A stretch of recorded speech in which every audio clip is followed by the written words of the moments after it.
unbelievable. It's unbelievable, y'all. This is what you see that score? You see that score? This is what we've been waiting for. We're about to go to the conference finals. We're about to go to the conference finals. Ah!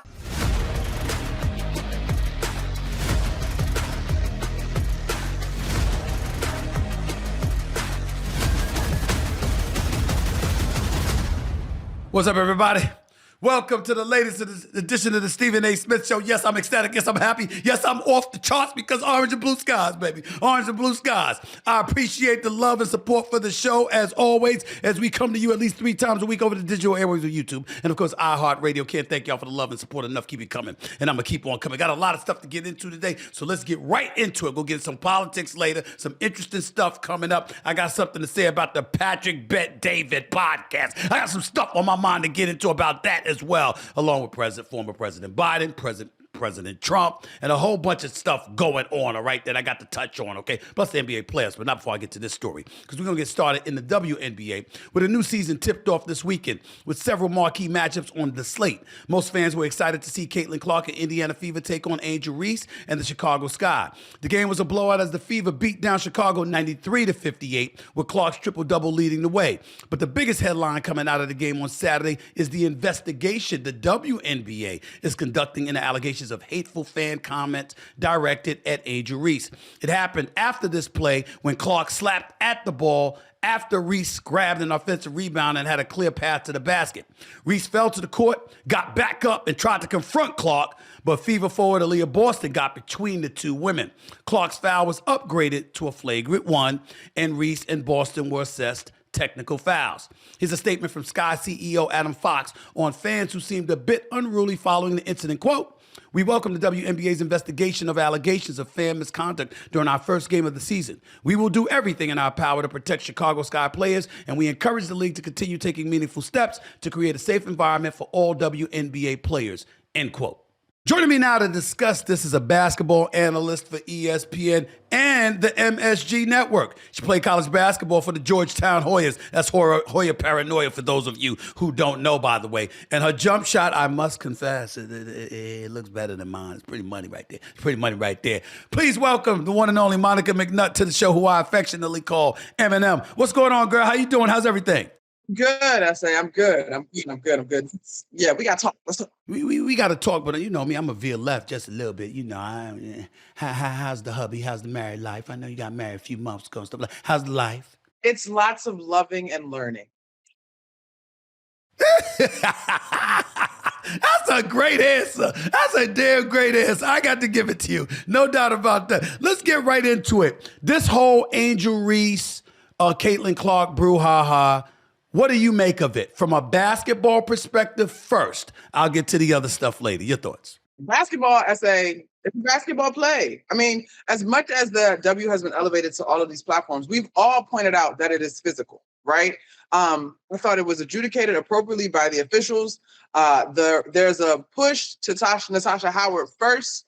To me, it appears that Caitlin takes exception to that. Angel takes exception to the foul. I think both sides are fine here because, to me, when we talk about competition, you cannot parse out the emotion of that experience. And so I thought it was adjudicated correctly. I thought both young women were cool post-game in terms of their explanations, or as Angel Reese said, it's a basketball play, let's move on. It is unfortunate that I think this is sort of blown out of context because it is a play that is common throughout the WNBA. Earlier today on First Take, Janae highlighted 2 other games that have very similar play because competing is an emotional experience, and that's okay. I'm going to elaborate a little bit more on that in just a second. But before I do that, I want to ask you your thoughts about apparently some racial animus that was thrown in the direction of Angel Reese. The Chicago Sky have gotten involved, talking about they're going to protect their players at all costs. The WNBA has issued a statement saying it abhors and discourages hate of any kind, et cetera, et cetera. Your thoughts about it? Here's the WNBA statement. The WNBA strongly condemns racism, hate, and discrimination in all forms. They have no place in our league or in society. We are aware of the allegations and are looking into the matter. Your thoughts about that element of all of this, where you believe it emanates from, and do you think it will ever subside? Oh, man. The latter part of that, Stephen A., is quite the thing to think on. I think when you go back to the impetus of the rivalry that we have between Caitlyn and Angel Reese. I remember funny clips on the internet about two different Americas based on the music that was being played in the Iowa locker room versus the LSU locker room. And I think at the heart of it is an issue with being able to appreciate and celebrate the humanity and the athletic accomplishments of both of these women, right? I do not think that all Indiana fans or all Caitlin Clark fans represent any one particular belief. But it's been clear over the last couple of years that there is a sect of folks that root for her that have used her to push their agendas. I don't think Caitlin Clark has any issue with colleagues or the other women in the WNBA. I think between she and Angel Reese, there is mutual respect.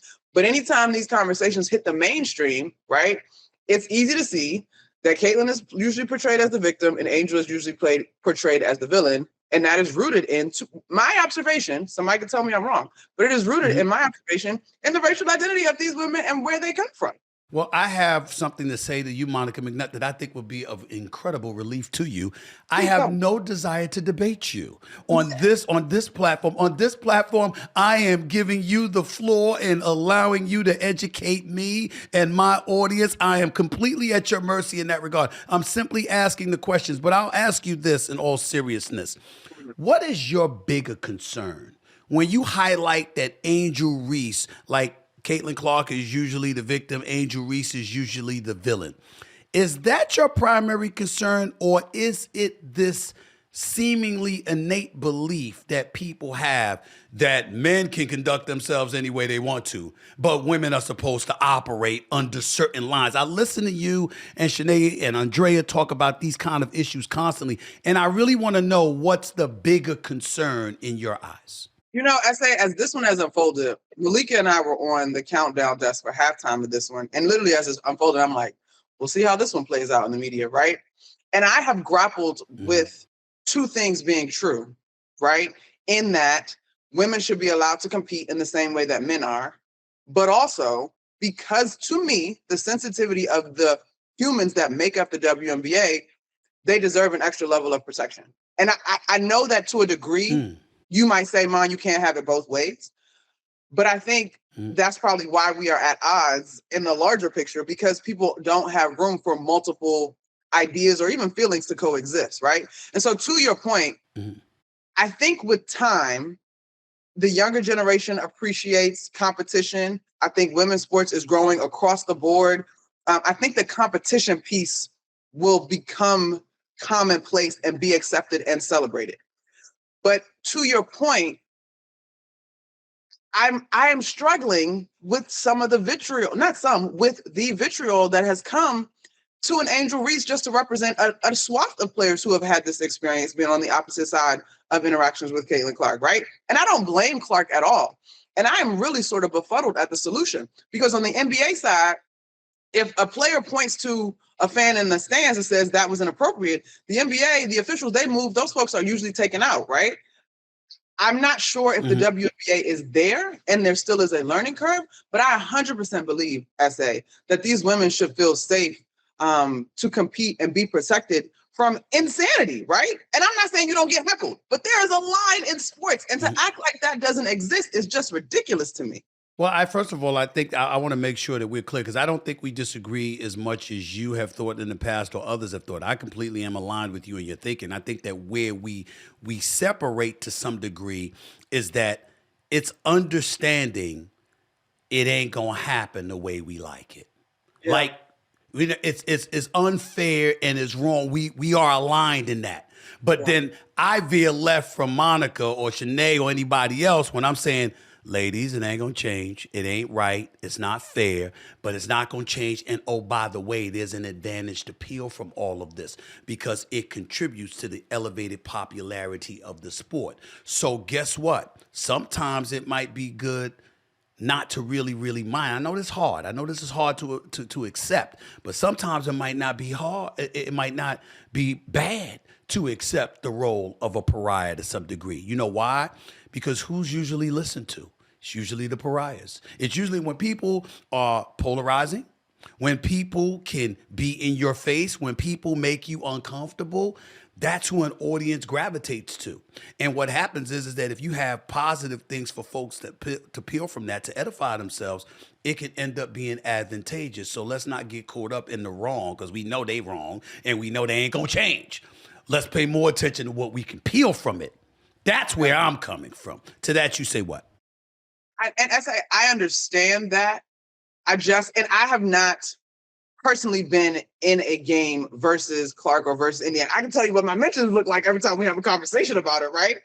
Right. I do understand where you are coming from, but I just wonder, last year, folks showing up to team buses and team hotels, like, my concern is how far does this go, right? Because for someone to heckle in the audience and cross a line verbally, or even across the line on the internet, that's one step, right? But if you are that committed to that, how many steps are you away from really crossing the line, and that's safety is a concern? Does that make sense to you? Total sense. You're absolutely right. I mean, as a guys, you got to worry about it too. And I think that for the ladies, what I would say to you is that we need to be significantly more concerned when men are trying to cross the barriers and get in ladies' faces, as opposed to ladies getting in other ladies' faces. In other words, dudes got to deal with dudes, ladies got to deal with ladies. But when you that punk dude that's trying to deal with the women that way, we all need to deal with you on that level. You see, that's how I'm looking at it. But you're absolutely right.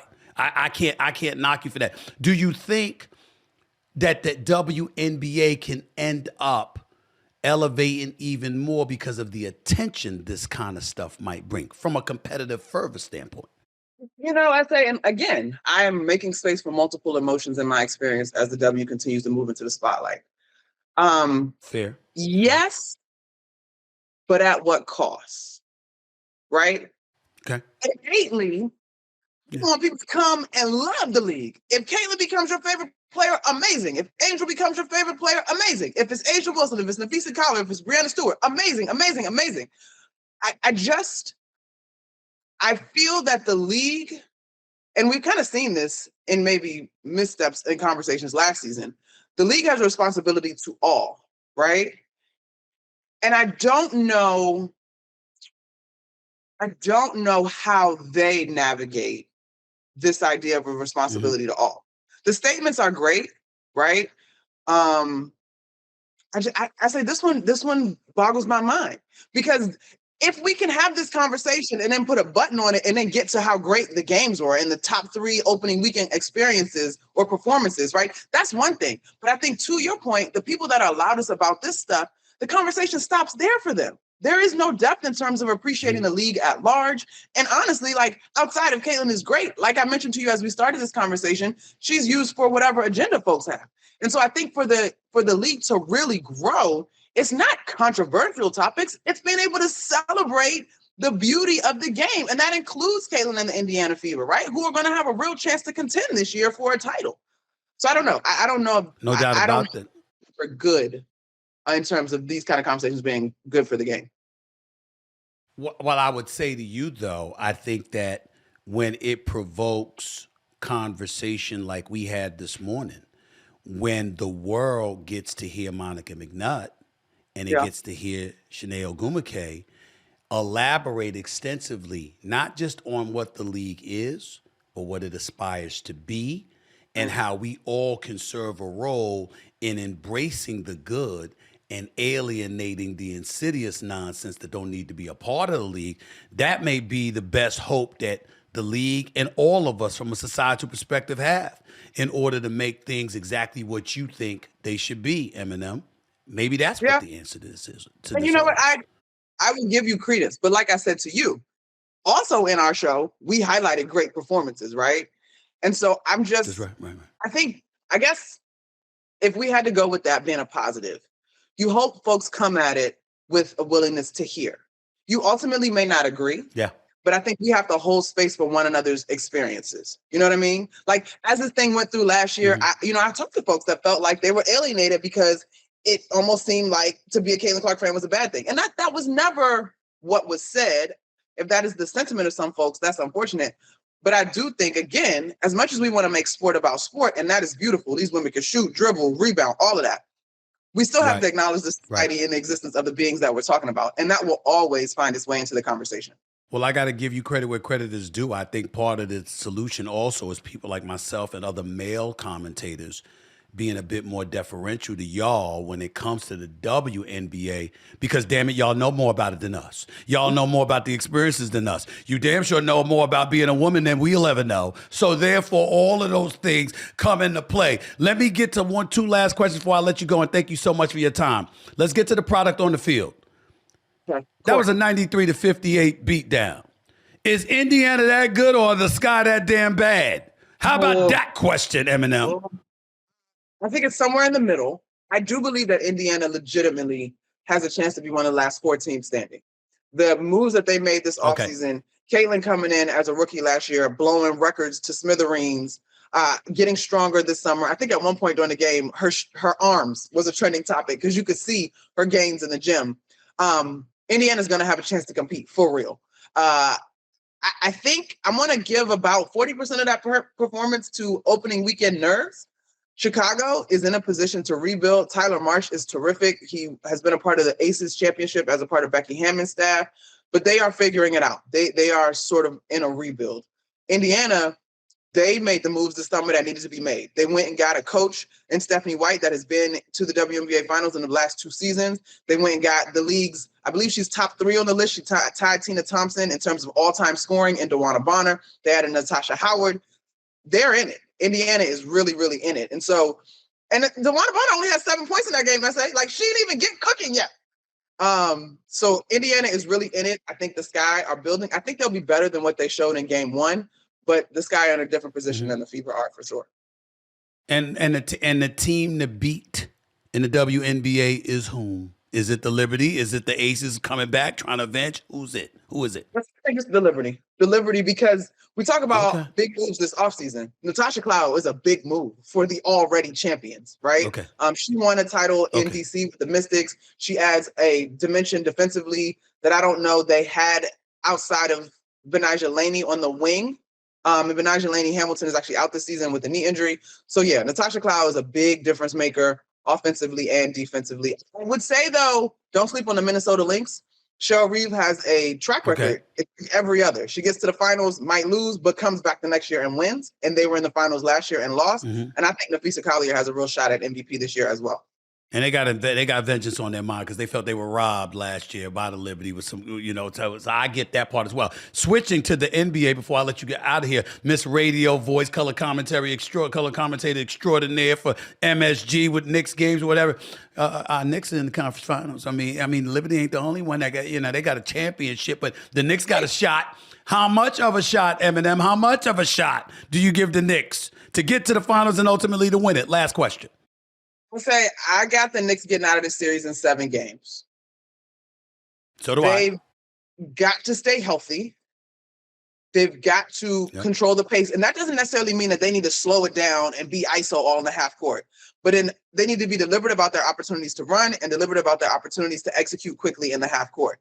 If they find themselves chasing Indiana, I don't like it. I think Indiana is really, really good. I take nothing away from that group, Tyrese Halliburton, Pascal Siakam. I think Andrew Nembhard and Neesmith don't get enough credit in terms of their defensive versatility on the wing. Totally agree. This is going to be a slugfest, and it's really going to be the battle of styles in it. So yeah, like they're deep, they're fast. I really enjoyed the opportunities I've had to chat with Coach Carlisle. I had one of their games versus the Milwaukee Bucks in that series. You can look at the Cleveland series and say, all right, well, they were hurt. And I think that's fair, but I still don't take anything away. Just like the Knicks, they had to make the most of the mishaps that the Celtics made. Indiana made the most of the mishaps for the Cleveland Cavaliers, and I don't take anything away from them.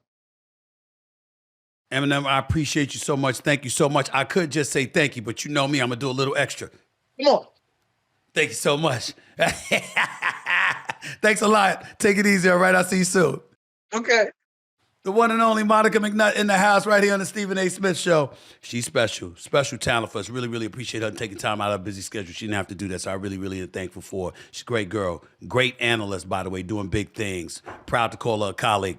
Coming up, former President Joe Biden is diagnosed with an aggressive form of prostate cancer. I'll get into that straight ahead, but first, we'll get into the NBA playoffs and the conference finals. The Knicks will host the Pacers, and the Thunder will host Ant-Man and the T-Wolves. I know I just talked to Eminem about it, but damn it, I'm going to elaborate even further. We'll break it all down next, right here on the Stephen A. Smith Show. Don't go away.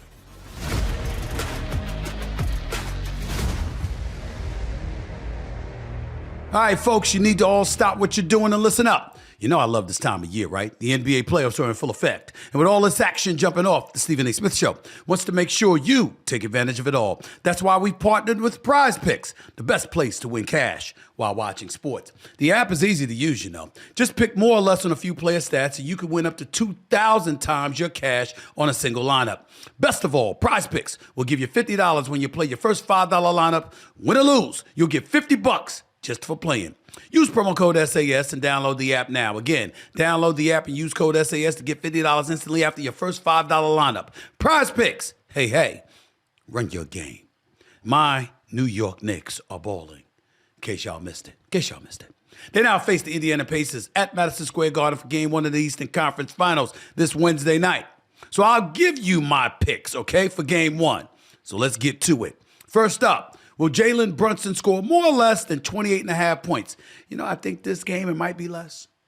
You know, he'll have 25, 26, 27, something like that. But I think he might have less than 28.5 points in this particular game. He'll size him up and then slay him later on in the series. But Game 1, 28.5 points. I'm going to go with slightly less than that when it comes to Jalen Brunson for Game 1. Next up, we'll call Anthony Towns. Catman, score more or less than 22.5 points. I'm going to assume he's going to score more because Indiana's defense is not elite. He's had success against them this season. I think him scoring more than 22.5 points is not unreasonable. I'm going to go with more with this particular one. Next up, will Tyrese Halliburton, Mr. Overrated, according to NBA playoffs who are fools, will he score more or less than 18.5 points?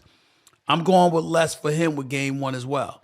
I think he'll size folks up, looking to get everybody involved. I can see him having a double-double, but is he going to score more than 18.5 points? Although he could easily.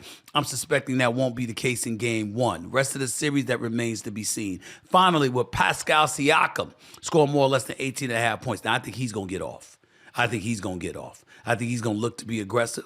He's going to look to be aggressive, not just in shooting perimeter shots, but driving it into the paint, putting the ball on the floor that way. I think he'll do that, and I think that probably in a losing effort, he'll still be aggressive, and he'll score more than 18.5 points. So let's recap. Less for Jalen Brunson, more for Karl Anthony Towns, less for Tyrese Halliburton, and more for Pascal Siakam. That's it. Those are my picks for Game 1 this coming Wednesday. Go to Prize Picks app and check out the Stephen A. Smith Show community play.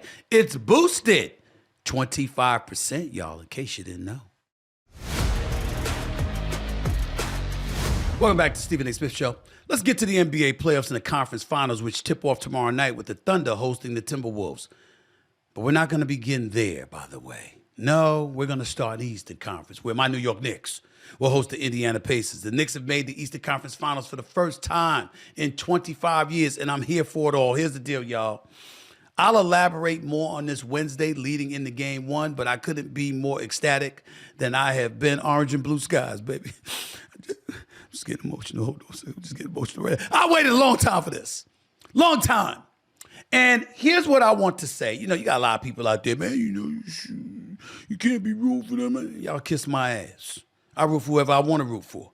I've been a diehard New York Knicks fan all my life. Y'all wasn't telling me not to be a fan when their asses was going home. You wasn't telling me not to be a fan when they stunk. You wasn't telling me not to be a fan when they were awful. You understand? And they were basketball purgatory and they were an embarrassment. And you see all of us right there, a whole bunch of New York Knicks fans everywhere. My man Jalen Brunson came up to me. Let me share with y'all what he said. He said, I'm not going to even say nothing to you. That's what he said to me. Because I was the fool who said I didn't see a first round pick in the draft when he was coming out of it. I said, I don't see a first round pick out of Villanova. I was talking about him. He reminds me of that every time he sees me. You understand? Because he knows I got to eat crow. I've been eating crow since he helped the Dallas Mavericks get to the Western Conference Finals when Luka was hurt. I've been eating crow since he arrived in New York. You know the brother's averaging 30 a game since he arrived in New York in the postseason. 30 a game in the postseason. That's who he is. Leader scorer in the postseason. That's Jalen Brunson. The brother's spectacular. Got to give him love. Got to stand down. Got to bow down. Got to acknowledge he's special. And I completely underestimated him. And you know what makes it even more excusable? His daddy, Rick Brunson, had told me the brother was going to be special. But I didn't listen. Because Rick Brunson and I go back years. I covered Rick Brunson when he was playing at Temple. That's how far back we go. And he told me his son Jalen was going to be special. And he's right. He's right. I have to stand down and concede this brother's son special. I'll get into that matchup between him and Tyrese Halliburton later on, Wednesday, to be specific. The only other thing that I want to add is this. I could be wrong in a lot of people's eyes by saying this. I don't think that I am. Not that it's on anybody's mind. But I've gotten to a point where I'd like to see Tyrese Halliburton's dad back in the stands. I don't want him on the court. I don't want him taunting players. He was certainly misbehaving. What he did with Giannis was inexcusable. And he's been, he apologized. He showed contrition. All of us make mistakes. All of us are better than our worst moments, one would like to believe. I wouldn't mind seeing his dad back in the stands while Halliburton is doing what he's been doing. He deserved to be banned from the games, even though it appears mutually agreed upon and all that. But he deserves it. He deserves the criticism he received.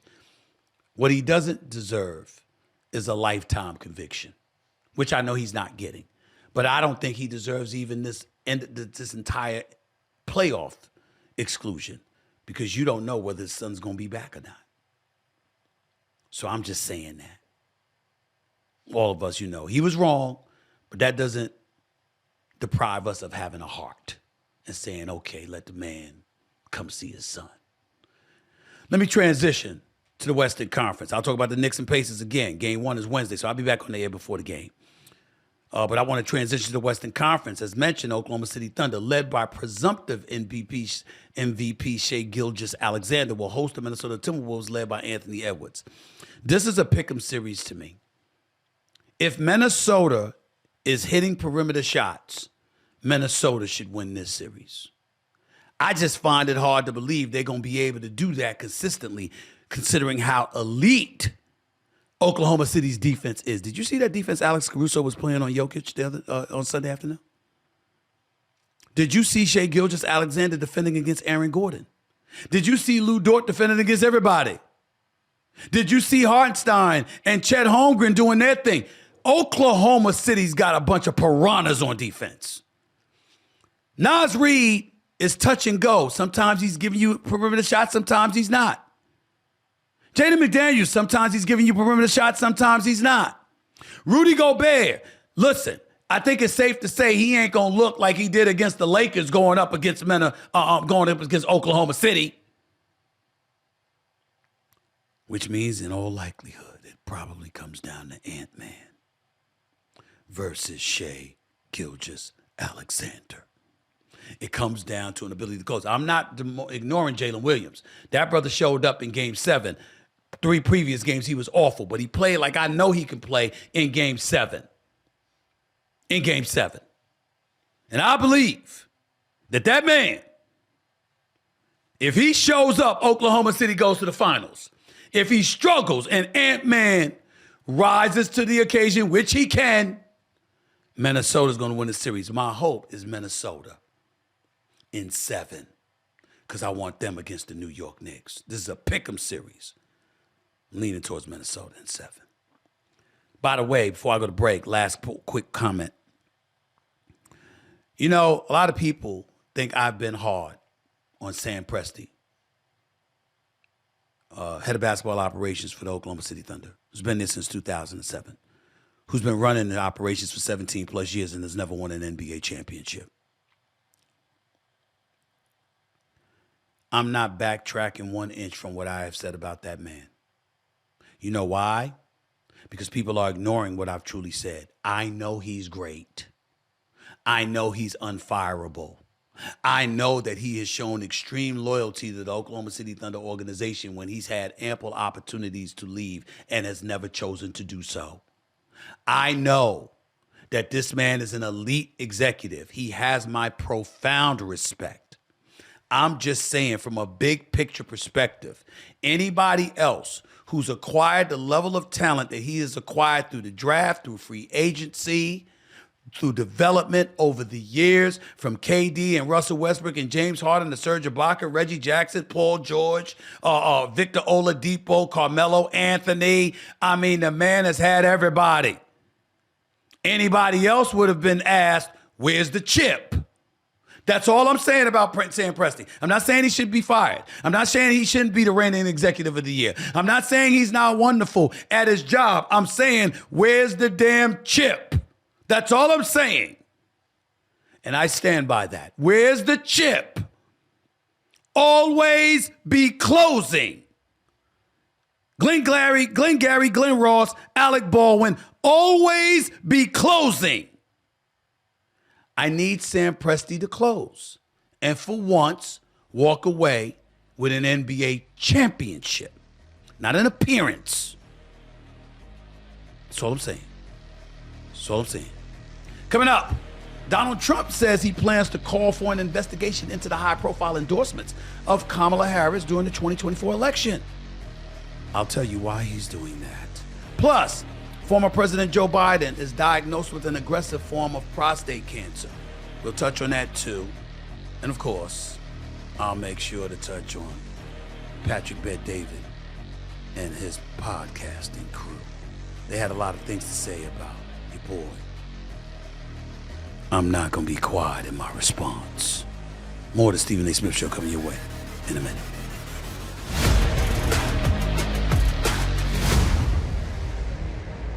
All right, everybody, listen up. With all the big-time sports action that's happening each and every day, the Stephen A. Smith Show wants to make sure you are taking advantage of it all. That's why we've partnered with Prize Picks, the best place to win cash while watching sports. The app is really easy to use. To make a lineup, all you have to do is pick more or less on a few player stats. Choose from any of your favorite players, Luka Doncic, Jimmy Butler, and Zach LaVine, all in the same entry. Then sit back and watch. The list is absolutely endless. You can play Prize Picks in over 40 states, including California and Texas. Best of all, Prize Picks will give you $50 when you play your first $5 lineup. Win or lose, you'll get $50. Just use promo code SAS and download Prize Picks right now. Again, download the app and use code SAS to get $50 instantly after your first $5 lineup. Prize Picks. Run your game. Welcome back. Now let's get to D.C. for a variety of reasons, by the way. But first, we'll start where President Trump is calling for an investigation into the high-profile endorsements of Kamala Harris during the 2024 campaign. The move comes after Bruce Springsteen criticized the president last week during his European tour. Springsteen called the Trump administration, quote, corrupt, incompetent, and treasonous in front of a live audience. President Trump didn't take those words too kindly and went on Truth Social with the following, quote, how much did Kamala Harris pay Bruce Springsteen for his poor performance during her campaign for president?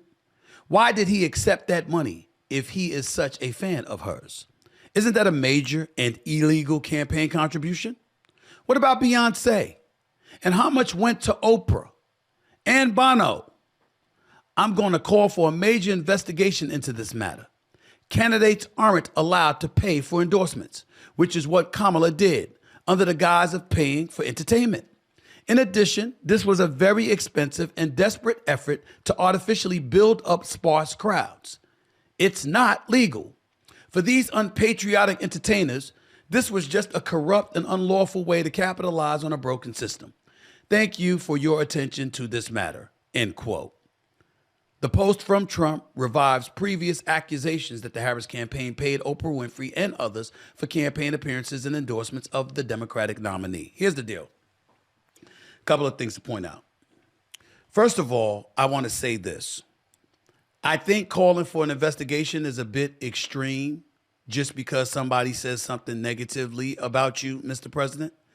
I think you got bigger fish to fry and more important things to matter. You still got the tariff war going on. I know there's a 90-day reprieve with you in China and us in China, rather, and I get that part. Ukraine and Russia calling for an immediate ceasefire, according to you, still important matters.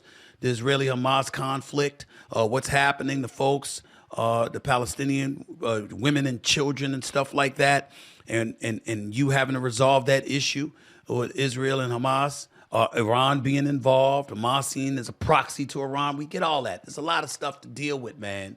This ain't that important. So using the word investigation and saying that you're going to call for it is a bit extreme and, dare I say, dictatorial and unnecessary. Period. Having said that, let me articulate that I don't disagree with President Trump about everything he said. I do think there's something to be said about going outside of this country and speaking about this country and its present administration that way. Let other people say that. But you, being an entertainer, going across the world, going across the ocean, wherever Bruce Springsteen was, and I forget for the moment where he was, and speaking against the president of the United States that way is problematic. Perfect. To give you a hypothetical, Stephen A. Smith has been outspoken, but if I'm overseas in France, Europe, Switzerland, or wherever, or Germany or someplace, I'm not going to be sitting in a foreign country talking about my president that way. Even if I didn't vote for him, he's still a president of the United States. And I'm not going to go someplace else speaking about him that way. I might touch on the issues. And I'm not saying you can't disagree with him. I'm not saying that you don't like a policy or an abundance of policies. Well, I don't like the tariff. You can say I don't like the tariffs. You can say I don't like what's going on with the war. You can say I don't like the state of our economy. You don't say I don't like the state of our politics. But when you say corrupt, inept, and stuff like that on foreign soil, I don't have a problem with the president having a problem with that. There's a time and place for every truth. Michael, Aaron, Sherry. There's a time and a place. We're not debating truth or falsehood here. We're saying if you are an American, if you're about the red, white, and blue,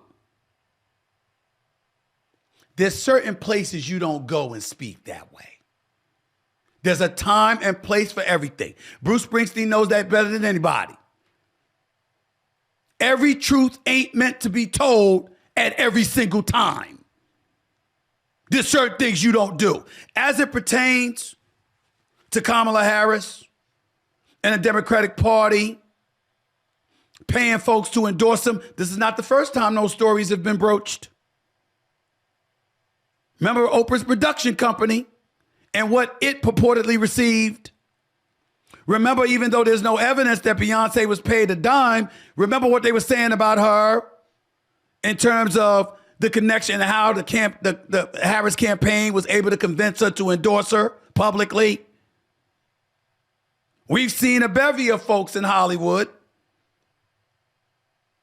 speaking out for Kamala Harris, but we also knew that they had spent about $1.5 billion. And we're asking ourselves where that money went and who got some of it and for what purpose. Those are legitimate questions. Whether we like it or not. Whether we like it or not. So, again, I think the president should have bigger fish to fry. I don't think this should be a focal point. And I do think he comes across as a bit dictatorial, responding to Bruce Springsteen that way. However, don't sit here and say definitively he's wrong. We don't know that. Not with all the lies we've heard the Democratic Party talk about us. So let's just get that out the way right now. Now let's talk about former President Joe Biden for a quick second, who was diagnosed with an aggressive form of prostate cancer.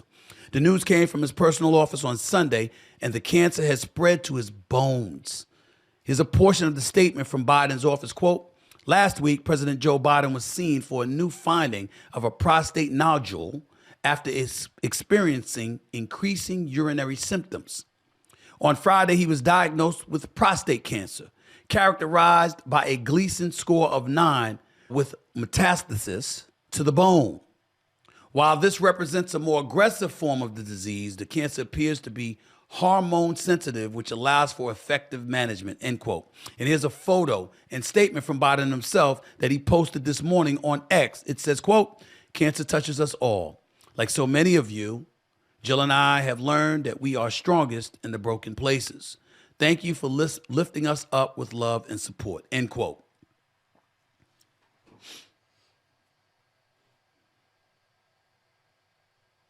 The first order of business is to say, best wishes and good luck to our former president, our 46th president of the United States, Joe Biden. For me personally, it always hits home because we all know my mother passed away in 2017 of cancer. It is an issue that is highly sensitive to me and to millions upon millions of Americans and people worldwide. Cancer has ravaged so many lives in this world. And regardless of what people say about us beating cancer, I never feel like we've beaten cancer. And the likelihood is that I'll never will, because it took away from me the greatest human being I have ever known. My father, who suffered from Parkinson's and ultimately departed because cancer had sifted through it to his spine. My Uncle Frankie, my Aunt Norma, all cancer victims. So that's the human, personal side of me that is sitting here wishing the very, very best for Joe Biden, yet with a palpable fear of the worst. So I'm really wishing and praying for the best for him. Having said that, in the interest of full disclosure, I think it's important to point out that hearing of his diagnosis doesn't come with its own suspicions. It is not about him. Once again, it's about the Democratic Party. At least for a second, until we read that the news was just given to him by his doctor as it pertains to the severity of his condition, you did find yourself thinking, well, how well was he before the other day? How much or how bad off was he before we learned this news? How long was that portion of all of this going on, and what did the Democrats know? Because once again, we get to a point where whether it's Trump or it's other members of the GOP or it's even independents with heightened suspicions, the bottom line is the Democratic Party has shown itself to be, at least to some degree, some of the things they've accused the GOP of being. Disingenuous, not forthcoming, a bit scandalous, dare I say, if not flat out liars. See all the news coming out about what they knew about Joe Biden? See these reports sifting and circulating everywhere? Where was all of that? Do y'all know who the Democratic Party could easily be compared to right now? Not right now in this second. I'm talking about how they were conducting themselves leading up to the 2024 election. Do you know who they could be compared to? Lance Armstrong. You remember the cyclist extraordinaire? 7-time Tour de France winner. Remember that dude? I think it's 7 or 11. I think it's 7. That same Lance Armstrong, who won 7 Tour de France's, was the dude that was accused of performance enhancement use for years. And what did he do? He terrorized the accusers, knowing he was lying. What did the Democratic Party do when people brought up Joe Biden and his debilitation? They didn't just deny it. They attacked and attempted to ostracize those who would dare question it. And come to find out, as the days and the weeks and the months go by, how so many knew all along. And not only did they not admit it, they condemned those who said so. That's how I'm comparing them to Lance Armstrong. Think about it. Now let me spend the rest of my time getting into the Patrick Bet David, folks, all right? This is before we get to your tweets. I want to address some sound that I heard from the Patrick Bet David podcast regarding yours truly and my chances as a potential presidential candidate.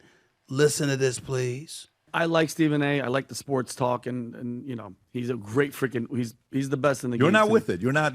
I'm not Just buying, because he didn't vote for Trump and support not vote. No, it's the flip flop of every single person. You're calling Stephen A. a flip flopper. Every single one of these guys that were on the left, every guy's girl. Now, from the Chanks to the Stephen A's to the Chris Cuomo's to all these people, I'm not buying it at all, okay? And you say this all the time, it's the market. What does the market want? They're shifting because of the market. Listen, with all due respect, I'm not buying none of that shit from none of them, okay? Because they were still on Kamala, they were still on Biden, they're still on that anti-American bullshit sentiment. Because if you want to put in people like Biden, and you want to put in people like if you voted for Kamala Harris, what the hell do you even stand on? What was your thing? Just not Trump. So it just shifted. All that Trump hating, he's the worst, he's Hitler. I'm not saying Steven said this, but all of them were anti-Trump. We've been saying Trump is this guy since when? Since 2016.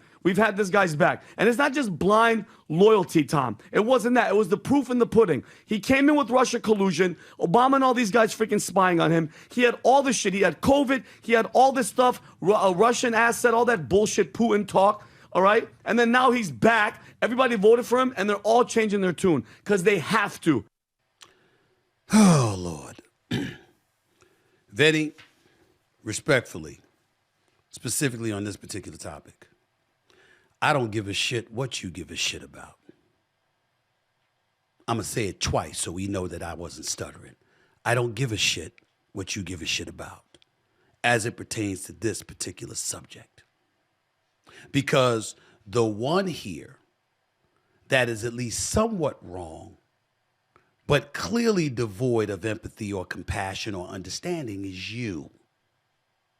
Now, before I get any further, let me say this. I love Vinny. I do. As I do Adam, as I do Tom, as I do Patrick Bet Davis. And in the interest of full disclosure, before I get any further, I got a lot of love for them and their podcasts. But I got a lot of love on a personal level for a guy by the name of Patrick Bet David, the leader of that crew, who's become a great friend and somebody that has helped me, and I'll put it out on Front Street. He was one of the people that I was receiving advice from when I was negotiating a couple of my contracts. So I have a personal affinity and affection for that man, and Adam too. And Adam, I got love for Adam too. He knows why. That's my brother right there. Vinny, this is directed to you. Could you calm down? Please? Because you act like we had to have voted against Trump for the specific reasons that you're articulating. The border is a primary issue with you. We understand that. So how could anybody possibly vote for Kamala Harris? Well, what if their issue wasn't the border? What if their issue was avoiding chaos? What if their issue was not wanting a president in office that was willing to pad his own wallets and his own coffers while being the statesman that sits in the presidency of the United States of America? What if the priority wasn't safety in the streets? What if the priority was that they were for woke culture? There's a bevy of reasons Why are you acting like everybody has to be a monolith, like they have to be of one set of thinking and of one mind in order to vote this way? I watched the whole episode with you and Patrick Bet-David and Adam and Tom. Patrick Bet-David, PBD, the man himself, asked you specifically, all three of them, what was your top two priorities for the election? Each of y'all gave a different answer. You talked about the economy. PBD talked about woke culture. Tom talked about safety in the, the producer, behind the scenes, talked about safety in the streets. Adam talked about the borders. And I forgot what else. And I'm sorry if I forgot the other part about you, Vinny. But the point is, all of y'all had different reasons. It's America. You're going to have different beliefs. So what? So what? Now let's get to me, because I'm who you were talking about, that you lumped in with other people, even though I do appreciate you pointing out that I didn't say those incendiary things about President Trump. I appreciate that, seriously. And I got nothing but love for you. We just disagreeing on this particular issue. I'm not monolithic in my thinking. We live in a binary system. There's shit I didn't like about both of them. I have always been against woke culture. I have always been against open borders. I'm totally aligned with Patrick Bet-David on the issue of woke culture and parental influence or lack thereof that the administration and the left were trying to impose upon the will of the American people. How dare them? They were wrong. I didn't like it one bit. But how about whether it's Charlottesville, whether it's the riots in the streets because in the aftermath of the George Floyd killing, whether it's Project 2025, or a host of other things that you can point to that, dare I say, would make somebody in my position, because last time I checked, we look a little different, bruh. Certain things might be of a concern for me that might not be of a concern for you. And we were thinking about that. Now you end up looking right, but how will you end up looking right? I'll give you the borders but we're aligned on that. I don't know about the tariff war with China. I hope it works. I see the 90-day reprieve. But I don't know if it's going to work. I'm hopeful. But were you cool with Trump's original strategy where he was alienating a whole bunch of allies and basically encouraging them to consider doing business with China because they were willing to go up against us because they didn't like the way he was acting because he seemed a bit chaotic and haphazard? It might have been strategic on his part, but we don't know that until the results come in. And yes, trillions of dollars have been promised to the American economy courtesy of companies that are willing to pledge their commitment to what he's doing. And I understand that, but we got to see it to believe it, right? We can't, you agree with everything about Trump? I spoke to Candace Owens. She don't agree with everything about Trump. I spoke to what Officer Tatum. He don't agree with everything that Trump has to say. I spoke with Bill O'Reilly. He didn't agree with everything. I'm quite sure if I spoke to you, Vinny, you wouldn't agree with everything. Patrick Bet-David, you wouldn't agree with everything. Tom, Adam, you wouldn't agree with everything. I mean, damn. Come on, Vinny. Come on, baby. It ain't got to be like that. Everybody talk about switching sides. Ain't no switching. Let me speak for myself because I'm not going to speak for everybody else. Let me speak for myself right here. I don't want to hear a damn thing about switching.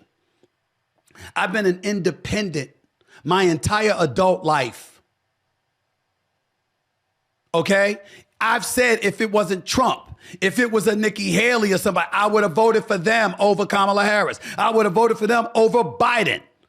I have spoken out, totally being against open borders. That's not going to keep our economy swirling. That's not going to keep our streets safe. But I'm a guy that believes in being in the middle, meaning open to compromise, understanding everybody can't get what they want. Vinny, you seem like if you can't get everything you want, you pissed. So damn it, it's all or nothing. That's not reality. You go to work every day, Patrick Bet-David tells you everything you want to hear and gives you everything you want, and he never says no to you. I know Patrick Bet-David a little bit. I sincerely doubt that's reality. But you deal with it, don't you? That's how it goes. That's how it goes. I'm looking at Trump right now. There are certain things that I don't like, but I'm keeping an open mind. He might be right about these tariffs. Maybe, let's see. He's definitely right about the borders. Pat PBD, always been right about the whole woke culture thing. No shade here. War in Ukraine, between Russia and Ukraine, is that going to get resolved? When we resolve the Israeli-Palestinian conflict, not that we will, because I don't think that will ever be resolved, but if that's resolved in some way, shape, form, or fashion, is the definition of resolution having Trump resorts in Gaza and beyond? I don't know the answer to that question. Do you? Jared Kushner, is he really padding his wallet significantly? Are the Trumps, the sons, Don and Eric, who are running his business and doing business in Saudi Arabia, is the wallets of the Trump family getting padded here? And if so, fine, because all politicians find a way to get their share, their piece. But at what cost to the American people? I'm not allowed to ask that question, Vinny. Come on, bro. You better than that. You talking about people switching or whatever. You have some people in our country that wish it was the way that it would have been under the Harris or the Biden-Harris administration.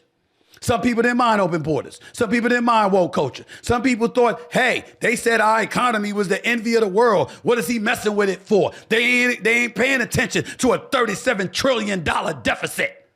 I personally roll with you. I think it is a reason to be concerned. So much so, I'm not ruling out voting for the damn GOP, assuming I don't run, of course. And if I did run, I've already been on the record. The party would change. Purge was too strong of a word. And I don't want to call politicians professional beggars anymore. I do think that's disrespectful to them. I don't mean it that way. I'm simply saying you got your hand out for support. You got your hand out honoring favors. You're at the behest of people who contribute to your campaigns, their donors, etc. I don't want to live that kind of life. And I do agree with you, the whole PBD team, when you say the apparatus that exists within the Democratic parties from superdelegates on down would be problematic, if not impossible, for somebody like myself. But I got news for you.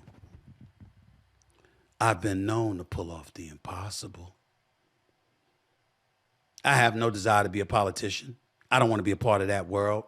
I don't want to give up the money I worked diligently all of these decades to position myself to finally earn. All of that is true, and I got more coming, by the way.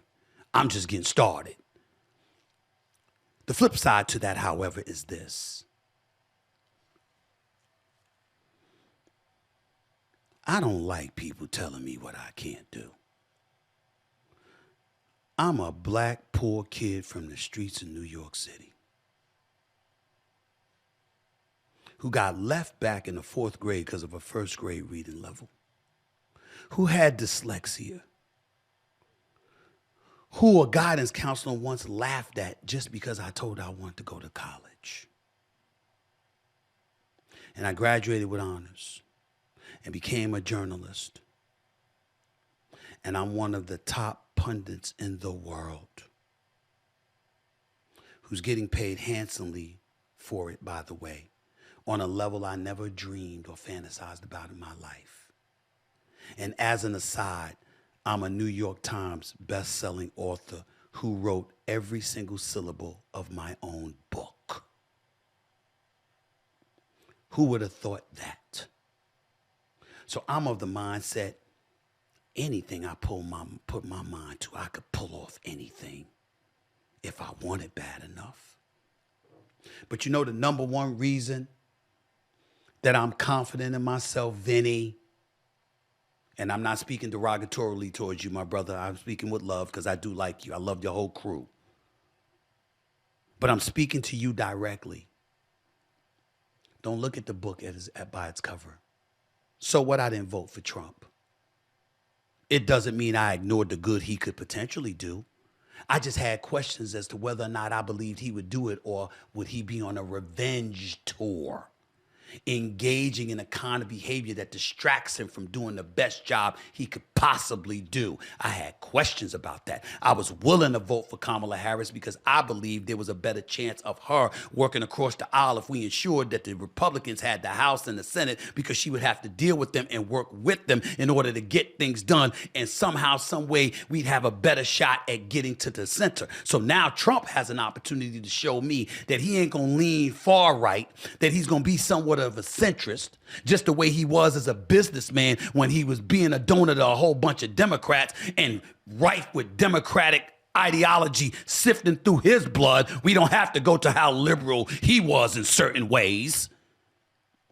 That's why I voted for Kamala Harris. But why do I believe that I could pull off anything, or I could be any damn thing that I want to be? You know why, Vinny? It's because I could talk to people like you and Tom and Adam and my brother Patrick Bet-David. And I can look at them and say, you know something? You got a good point. You're right. And I'm going to rethink this, and I'm going to move in a different direction. When have we heard a president do that? When have we heard senators do that? When have we heard representatives do that? As opposed to coming across as if they're at the mercy of lobbyists and others. People who are sensible and reasonable and isn't thinking about themselves before the best interests of the country. That's who I would be. I'd be in the Oval Office and I'd come on the PBD podcast. And if you made suggestions and you was right, I'd say, damn it, you make a good point. From your lips to God's ears, I got to think about that. And I'd move forward. And you know why it would work? Because it would give the country a feeling of ease, that people are reasonable and working together. And as a result, they're coming up with the best ideas that's in the best interest of the country. As opposed to being opposite ends of the spectrum, two polarizing figures serving to divide us all as Americans and leaving us in the streets to sift through it, and having you, Vinny, spew your pissed off attitude towards everybody instead of saying, let's see what works and let's see what doesn't. That's all, Vinny. That's all. All of these people switching gears, you ain't talking about me. I've never been on the left's gear. I've always decried some of the things the Democrats have done. I just look at the Republican Party and I say, what you got for us? And maybe I made the wrong decision this time around. Maybe I shouldn't have voted for Kamala Harris. Maybe I should have voted for Trump. Maybe next time I will for somebody else. I'm not going to lie to you. I don't know about J.D. Vance because I remember those extreme positions he took, but I wouldn't hesitate to vote for Marco Rubio in a heartbeat. That's reasonable. See, I'm willing to be reasonable, Vinny. And I wouldn't call you a flip-flopper or denigrate or decry your position just because it's different from me if you had a pretty damn good reason to feel that way, which we did based on Trump's first go-round. We just found out in the aftermath how much Democrats were willing to engage in similar behavior to what they accused the other side of doing, in hiding stuff about Biden and about their own transgressions. It's called learning and evolving through human error. Last time I checked, Vinny, you're human. Honestly, you're a pretty good brother. Pretty damn smart, fiery, passionate, as is the case with the rest of y'all. And I love y'all for it. And I learn from it every day. But it doesn't mean you can't learn a thing or two, Vinny. Think about that, my brother. And by the way, I'm coming to town soon. And when I come, I expect you to treat me to a drink so we can talk about this even more. You're paying. Take it easy, y'all. Take it easy, buddy. That's it for this edition of the Stephen A. Smith Show. Hope y'all enjoyed it. Until next time, ladies and gentlemen, I'll be back with you before the Knicks host the Indiana Pacers Game 1 of the Eastern Conference Finals. For now, I got to hop on a plane and get to OKC in time for Game 1 of the Western Conference Finals between the Thunder and the T-Wolves. I hope y'all will continue to watch me as these playoffs continue to unfold. Again, thanks to the wonderful Monica McNutt, my contemporary, my partner at ESPN, doing an outstanding job covering not just the WNBA, but the NBA as well. Really appreciated her insight about the whole Angel Reese, Caitlin Clark situation. Anyway, I got to get on out of here, but I'll be back in a couple of days. Until then, ladies and gentlemen, this is Stephen A. signing off. Peace and love.